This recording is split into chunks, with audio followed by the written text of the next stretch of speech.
Amém. Vamos à palavra de Deus. Amém. Vamos à palavra de Deus. Irmãos, eu confesso aos irmãos que nós vamos mais uma vez dar uma mudadinha aqui. Durante essa semana eu li uma das palavras do pastor Ronald, que ele postou, e aquilo mexeu muito comigo. E lembrando dos 4 anos que nós estamos aqui, e ainda um dia dessa semana eu conversava com um determinado membro da nossa igreja e falava assim: quantas pessoas já passaram pela igreja? Por essa igreja aqui? Quantos brasileiros, portugueses, cabo-verdianos passaram por aqui? E a minha questão é: onde eles estão? E talvez por que eles não estão aqui?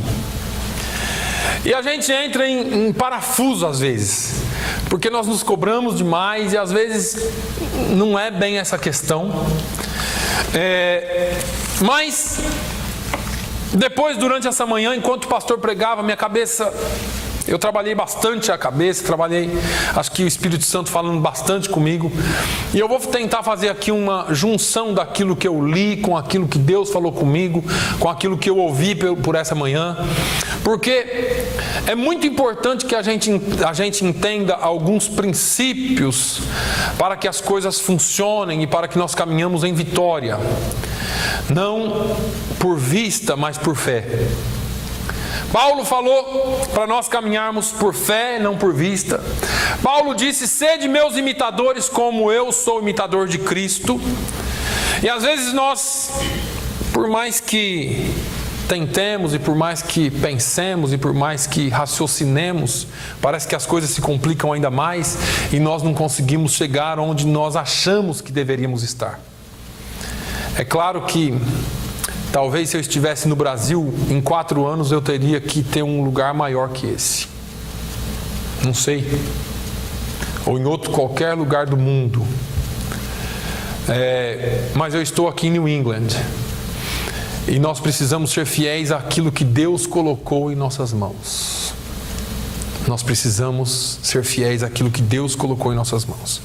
Então, mas nessa manhã eu quero, de qualquer forma, chamar a sua atenção, e talvez eu seja muito rápido, mas eu quero que você entenda essa palavra. Está em Mateus capítulo 11, Matthew 11. Pastor Ron just wrote about this week. Pastor, I'm plagiarizing. Eu estou fazendo um plágio aqui da... All right.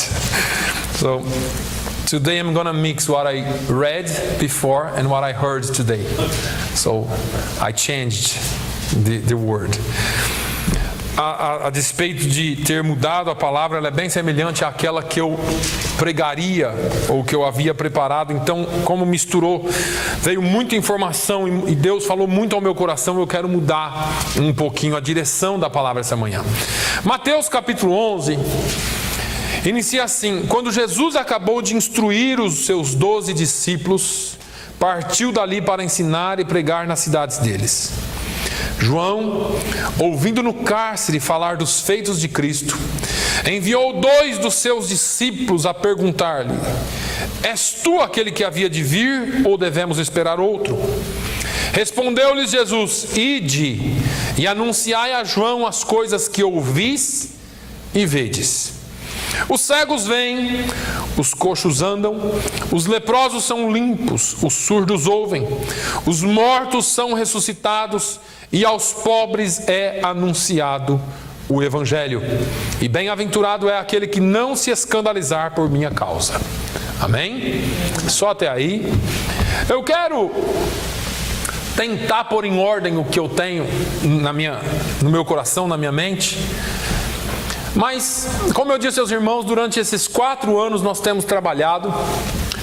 E durante 4 anos já conheci muitas pessoas, e quando eu conversava com essa pessoa da igreja essa semana que disse: olha, pastor, nós convidamos muita gente e nós falamos para muita gente, da mesma forma e eu tenho certeza que muitos de vocês, mas as pessoas parecem que não estão interessadas, e quando elas vêm à igreja parece que elas também não estão interessadas, e assim a gente vai vivendo. E eu tenho certeza que cada um de nós aqui, ou pelo menos alguns de nós, fala do Evangelho para as pessoas, se não todos os dias, mas toda semana nós falamos para alguém, conversamos com alguém, falamos de Jesus para alguém, e parece que essas pessoas estão amortecidas, estão anestesiadas, e eu fico me perguntando, e fiquei me perguntando: Senhor, por quê? Ou como é isso? Como é esse negócio?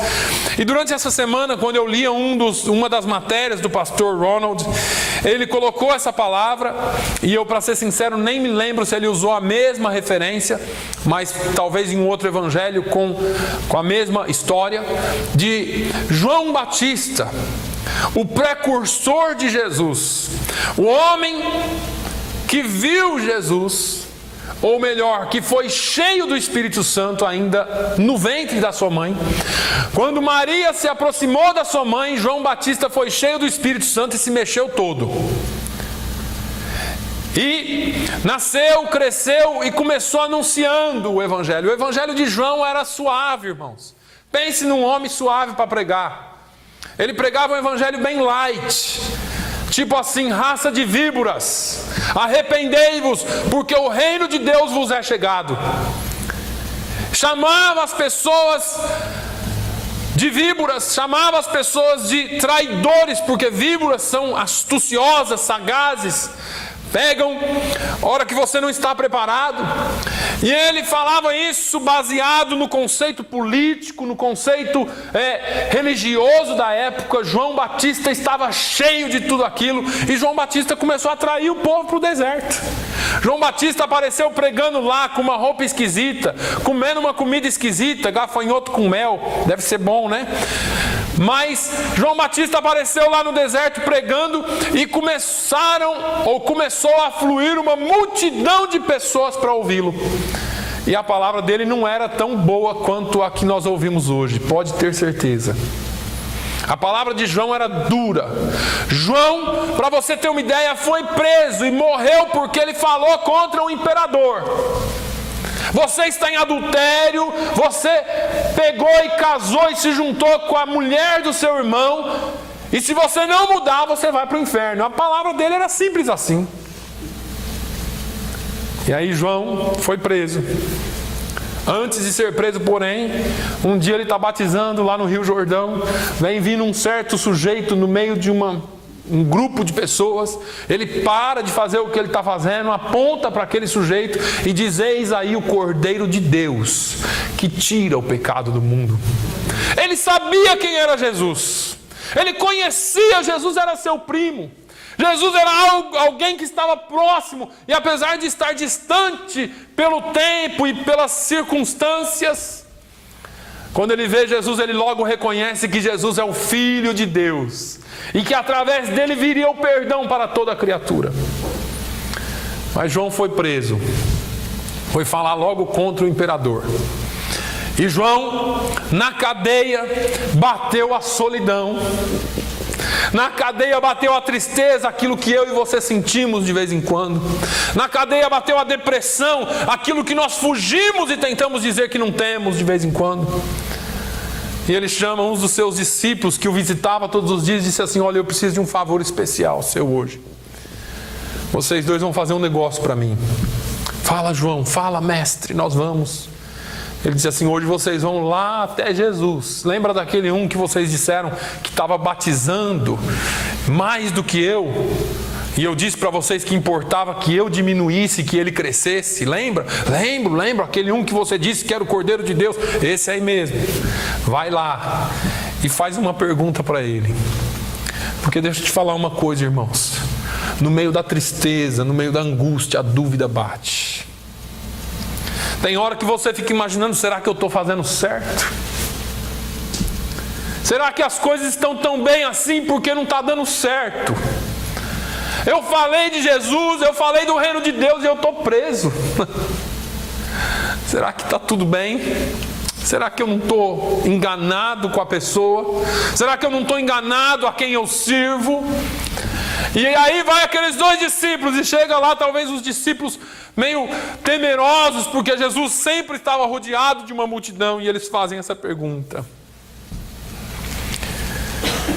és tu aquele que havia de vir, ou devemos esperar outro?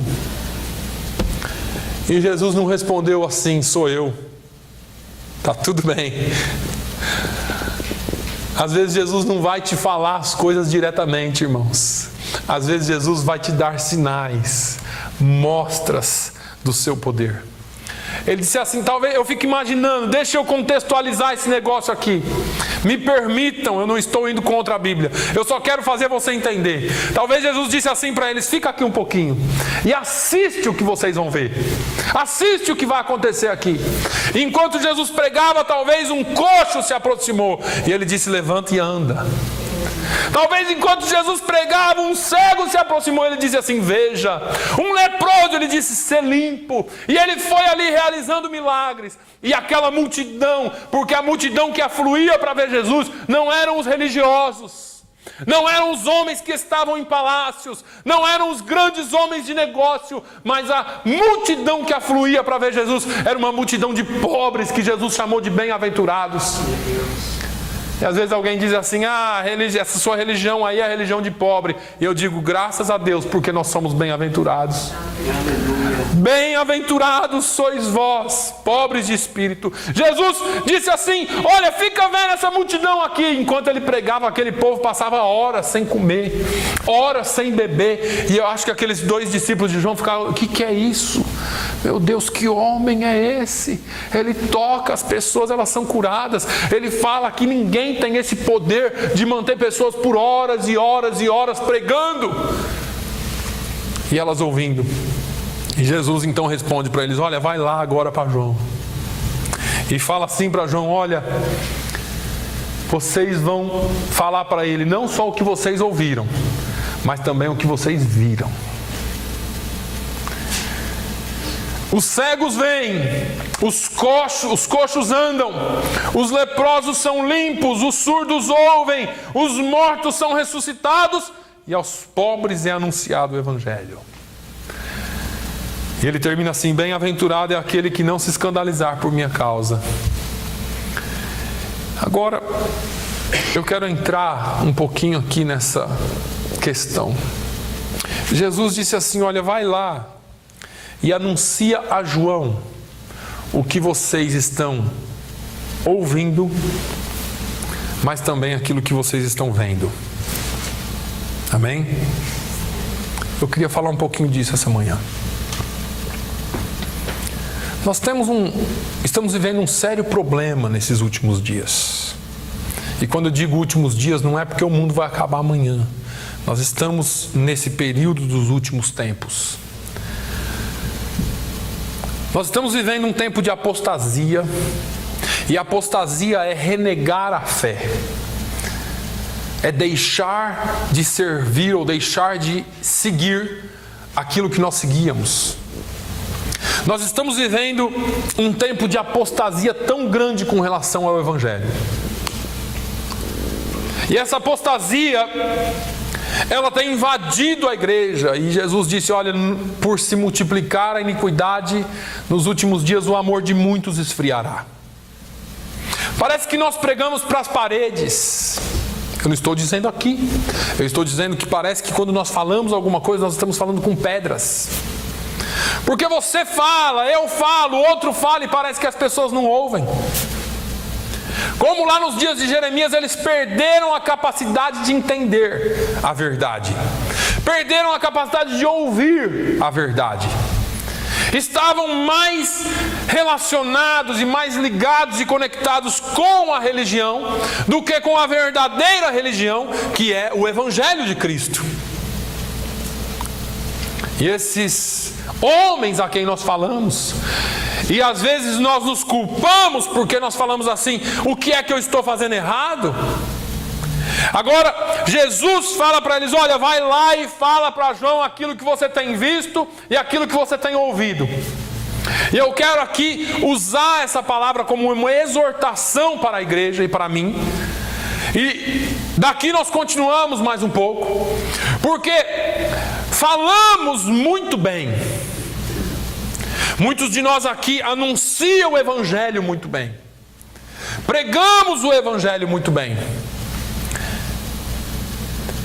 E deixa eu te dizer melhor por que nós fazemos isso. Você sabe você gostaria, hoje o pastor usou esse exemplo e eu achei muito interessante. Você gostaria de ir no médico, você está doente. Você sabe que você está doente, você só não sabe o que é. E você vai no médico, o médico fala, não, você não tem nada não. Depois de uma série de exames, o médico fala, não, você não tem nada não. Toma esse comprimidinho aqui uma vez por dia e está tudo bem. Só que você tem câncer. E ele não te falou nada. Como que você sentiria depois, sabendo disso? Você vai morrer, ele te deu só um comprimidinho, um ibuprofen lá, e você vai morrer, e ele não te falou. Você se sentiria bem? Agora deixa eu trazer isso aqui para dentro da igreja. As igrejas hoje, e eu não quero generalizar, eu estou dizendo que nós vivemos uma época onde o Evangelho está sendo pregado assim. O mundo tem o câncer do pecado. As igrejas recebem as pessoas e pregam aquilo que elas querem ouvir. Não, você está bem. Você não tem nada. Está tudo bem com você. Toma esse comprimidinho aqui e joga uma palavra de vitória. Seja abençoado, seja vitorioso, receba aí. E as pessoas, hoje Deus falou comigo. E sai daqui, só que sai lá fora e morre. Porque não foi tratado, e eu já falei aqui que gripe se trata com aspirina, câncer se trata com quimioterapia. Nós estamos vivendo uma época em que o câncer tem corroído a igreja de Deus e os púlpitos têm pregado uma mensagem frouxa, uma mensagem que não confronta o pecado, uma mensagem que não cura a lepra ou o câncer, uma mensagem que massageia o ego das pessoas, mas não tem coragem de dizer: se você não mudar, se você não se arrepender, você não vai herdar o reino de Deus. Nós estamos vivendo uma época em que pílulazinhas, aspirinazinhas têm sido dado, mas não tem sido falado a palavra de Deus verdadeiramente. Ouvimos às vezes a boa palavra, não ouvimos? Ouvimos. E aí entramos num outro detalhe. Jesus fala assim, vai lá e fala para João aquilo que você tem ouvido e o que você tem visto. E aí existe um abismo enorme do ouvido e do visto. E eu quero falar mais um pouquinho disso aqui. Esse pastor prega tão bem, eu gosto dele. Ô pastor abençoado. E anda de BMW. Pense num homem abençoado. Tem uma mansão e várias propriedades e várias fazendas. Esse homem é abençoado. Eu não posso ver outra coisa na vida dele a não ser a bênção de Deus. E aquele ali prega até bem, mas é pobre, coitado. Aquele ali está falido. E eu quero que você entenda, porque Jesus não mandou a gente ser pobre. A Bíblia não tem nenhuma contraindicação às riquezas, a não ser aqueles que são avarentos. O que você precisa entender é que hoje a visão de bênção é diferente do que a Bíblia ensina. Se você vê alguém vivendo fogosamente na terra, então esse é abençoado. Aquele que passa um pouquinho de aperto não é tão abençoado assim. Porque nós traduzimos as bênçãos de Deus somente com cifras. E eu sempre falo isso aqui. Você precisa entender que você é abençoado. Você precisa entender que Deus não chamou todo mundo para ser rico, Deus não chamou todo mundo para ser bom, Deus não chamou. Existe uma coisa que nos faz abençoados, que é a graça de Deus, a justificação que Ele mesmo nos deu morrendo na cruz do Calvário. Você não é abençoado porque você é melhor do que alguém. Você não é abençoado porque você tem mais do que alguém. Você tem que ser abençoado porque o seu nome deve estar escrito no livro da vida. Jesus envia 70 discípulos, eles voltam depois de uma jornada lá fora de missões e falam assim: Jesus, nós estamos contentes. O que foi? Olha, os espíritos nos obedecem, os demônios são expulsos, nós curamos os doentes. Jesus, nós estamos arrebentando no teu nome. Jesus falou assim: isso aí não é nada. Vocês têm que se alegrar porque vocês têm o nome escrito no livro da vida. Às vezes nós estamos esperando grandes coisas, grandes sinais, mas se você se alegrar e começar a dar glórias a Deus, porque você é salvo, porque Ele te salvou, porque Ele te alcançou, porque você dizia assim: miserável homem que sou, quem me livrará do corpo dessa morte? E Jesus veio e trouxe vida e vida com abundância, e você tem que dar glória a Deus por isso. Nós ficamos vendo as coisas erradas. Eu não vou lá naquela igreja não, naquele pastorzinho não, porque além dele ser pobre, é meia dúzia de gato pingado lá, e nós ficamos assim, só pelo que nós vemos, não é? Eu quero que você entenda que Jesus, Ele se alegra quando você vem à casa dEle, ou quando você vai à casa dEle, quando você se posta na presença dEle, e quando as pessoas podem ver em você e não só ouvir de você. O que é que o mundo tem visto em você? Vai lá e fala para João o que vocês têm visto e o que vocês têm ouvido, ou melhor, o que vocês têm ouvido e o que vocês têm visto. Vocês estão ouvindo essa pregação aqui? Tá bonita, não tá? Mas vocês têm visto o quê? Aí você fala assim: pastor, todos nós vamos ter que sair aí curando leproso, curando cego, mudo, surdo, levantando morto. Não sei. Isso é um problema seu com Deus. Se Deus quiser usar a sua vida do jeito que Ele quiser, Ele use. Agora, uma coisa eu quero te dizer: a despeito de todos esses milagres, volta na vida de Jesus e pega um testemunho ruim dele. Nós temos vivido um tempo, irmãos, onde os abençoados por Deus têm os seus nomes e fotos estampados em primeiras folhas de jornais por causa de escândalos. E escândalo não tem mais problema, desde que seja abençoado. E eu fico imaginando, porque existe uma indústria do entretenimento religioso, o entretenimento gospel, que traz as pessoas para dentro da igreja para serem acariciadas, para serem bajuladas, para receberem palavras e profecias mentirosas de vitória. Enquanto eles aqui se tornam ricos e poderosos, e aqueles ali vão ficando cada dia mais pobres e miseráveis. Eu não sou contra nenhum ministério, não quero aqui levantar uma bandeira de defesa da pobreza, nada disso. Eu acho que Deus tem bênçãos em todas as áreas da sua vida para te dar. Mas você precisa entender que o melhor de tudo é você poder andar com Ele. Eu gosto de Romanos, se eu não me engano, 16. Vamos dar uma olhada comigo? Talvez você ache primeiro que eu. Romans 16, Romanos 16. Paulo, quando ele começa a escrever uma carta, ou no final da carta dele, eu quero que você ache para mim.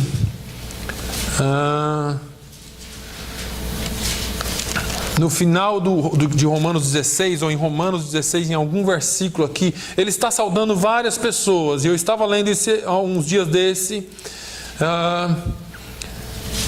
aqui no versículo 10. Alguém lê alto aí para mim o versículo 10 de Romanos 16? Saudai a Apeles aprovado em Cristo. Só até aí. O que é esse homem aqui? Saudai a Apeles, aprovado em Cristo. Deus talvez não esteja esperando de você muitos milagres, até porque nós não podemos realizar milagres. E deixa eu abrir mais um parênteses aqui para você. Cada dia que eu leio a Bíblia, e cada dia que eu entro na presença de Deus e oro e converso com pessoas mais experientes que eu me decepciono mais com o sistema religioso. Um dia desses eu vi um post, eu não quero aqui agredir ninguém, me perdoem, mas de um congresso em uma determinada igreja, E nesse congresso estava lá assim, pregadores, cantores, milagres, curas. No anúncio do congresso, que vai acontecer ainda.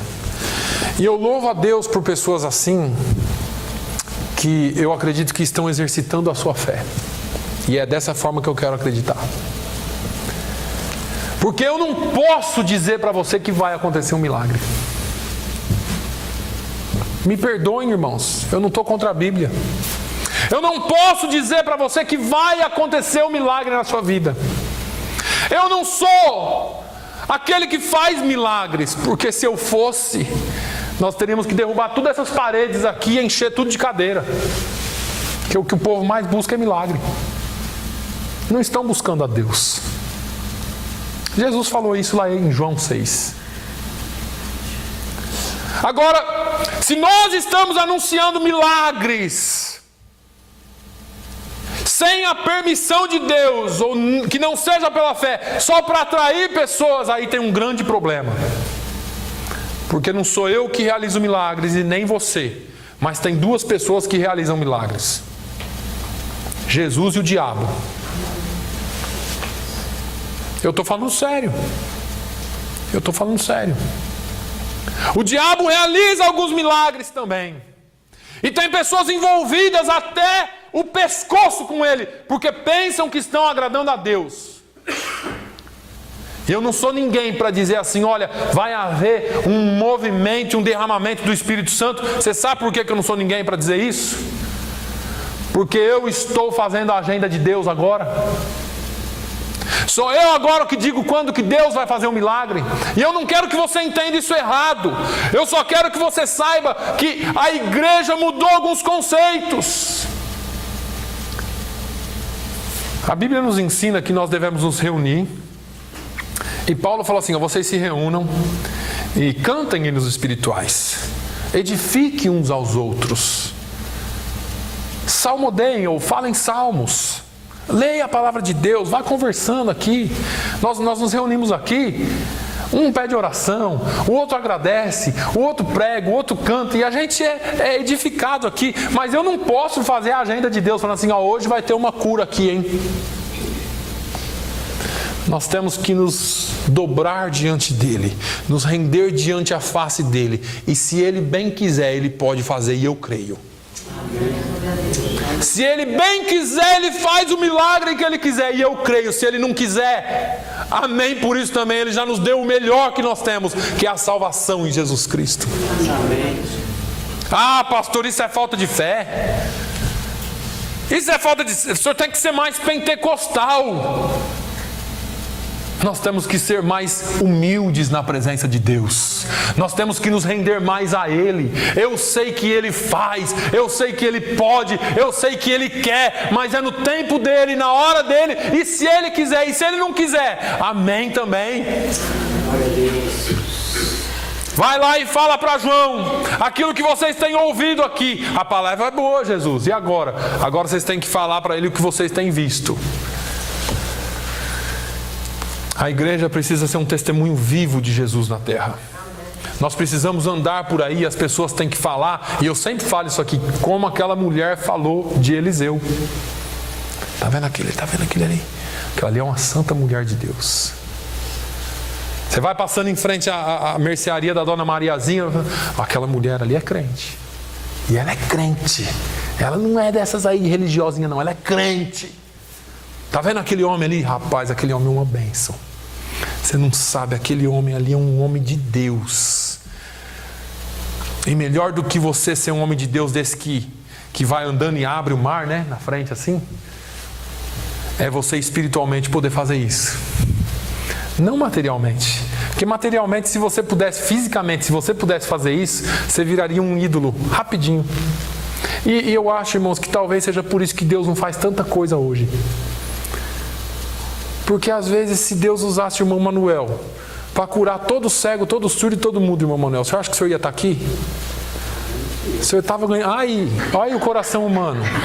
Ele falou tudo. Ele falou tudo, irmãos. É isso aí. Estava ganhando dinheiro. E é isso que eles estão fazendo hoje. É por isso que Deus não te dá o dom, viu, mamãe? Fica aí mesmo. Fica aí mesmo. É porque a gente é assim. O ser humano é assim. E você fala, eu não. Eu vou estar sempre nos pés de Cristo. Sempre. E a gente com aquela hipocrisia santa, né? Mas se acontecer com a gente, se começar a sair aqui no Herald News, que lá no 397 da Bay Street, Deus está curando, tem um homem lá que põe a mão, Deus cura tudo. Não vai caber de gente aqui. E aí o orgulho vem, e aí vem também junto com isso outras coisas. E eu louvo a Deus, porque ainda algumas pessoas olham para nós e falam assim, essa pessoa é boa. Essa pessoa é realmente um cristão. E bom é que essa imagem continue. Porque se você quer ganhar almas para Jesus, se você quer influenciar alguém para Jesus, não adianta você vir aqui ou eu vir aqui no domingo, pregar o Evangelho e no outro dia você não dá nenhum testemunho aí fora como uns e outros. Eu já ouvi alguém dizer de alguém aqui, se aquilo ali é crente, eu sou o Papa. É sério. Alguém que se diz pastor, que engana, que deve, que mente, que faz. Irmãos, nós precisamos colocar nossa vida no altar, e eu me incluo. Nós precisamos que as pessoas olhem para nós e falem assim, esse aí é crente mesmo. Esse aí é servo de Deus de verdade. Às vezes eu me envergonho do que eu faço, às vezes, e depois desse tempo eu fico imaginando, Senhor, será que eu estou fazendo certo ainda? Será que nós estamos fazendo certo? Mas é bom que as pessoas olhem para você e digam assim, olha, aquilo ali tem uma boa palavra e ele tem uma boa vida também. A vida dele é um espelho também. Com todas as nossas falhas, nós precisamos ser testemunhas de Jesus. E aí a minha pergunta maior é, Senhor, por que as pessoas não param? Por que as pessoas não param? Por que as pessoas não param no lugar? Por que elas pulam de galho em galho? Por que elas fazem... Elas nunca estão crentes, firmes na tua presença de verdade? Esse versículo último aqui que nós lemos, o versículo 6, ele diz assim, e bem-aventurado é aquele que não se escandalizar por minha causa. Isso aqui é muito abrangente, irmãos. São pessoas que não só escandalizam-se do nome de Jesus, porque se escandalizar aqui é uma tradução, talvez tenha uma outra tradução aí melhor. Mateus 11:6, tem alguma tradução melhor aí? Quem que diz diferente aí? Escandalizar na minha. E bem-aventurado é aquele que não se escandalizar por minha causa. Pastor Ron, in the English Bible, Matthew 11:6, what does it say, please? Just maybe it's a little different. 11:6. Blessed is he who is not offended because of me. Offended. Também diz assim, e bem-aventurado aquele que não achar em mim motivo de tropeço. Motivo de tropeço. Isso aqui já concluiu. Escândalo, motivo de tropeço e ofensa. Porque no inglês fala offended. Tem pessoa que vem na igreja e sai ofendido por causa da palavra do pastor. E não é porque o pastor pregou besteira, não. É porque ele não aguenta ouvir a verdade. E eu não estou falando de mim, não. Eu estou falando de igreja. Tem gente que chega aqui ou que está na rua e é crente. Mas se ouvir o vizinho falando de Jesus, não entra na conversa. Porque o vizinho é crente, mas eu não quero... Eu acho que o senhor viveu alguma coisa assim, né, irmão Antônio Lopes? Trabalhou anos na empresa, dentro da fábrica. O dia que aceitou Jesus, chegou lá cheio de alegria. Olha, agora eu sou crente. Eu também sou. Mas rapaz, você nunca me falou. Tantos anos trabalhando junto e nunca teve coragem de falar que era crente. Se escandaliza do nome de Jesus. Não, Jesus é para mim, mas se eu falar, as pessoas vão ficar pensando o que de mim? Escandalizados, outros se ofendem, outros, o que diz? Tropeço. Se eu falar que sou crente, pode ser que eu não vou ser aceito nesse emprego. Então Jesus é um tropeço na vida dele. Irmãos, nós precisamos ser crentes, crentes e crentes. Jesus tem que ser a melhor coisa da minha e da sua vida. O dia que for diferente, você precisa voltar ao primeiro amor. Jesus falou com uma igreja da Ásia, ela falou assim: olha, lembra-te das primeiras coisas e volta ao teu primeiro amor. Porque Jesus se importa conosco, e se você está aqui hoje, é porque essa palavra é para você e para mim, e Ele se importa conosco.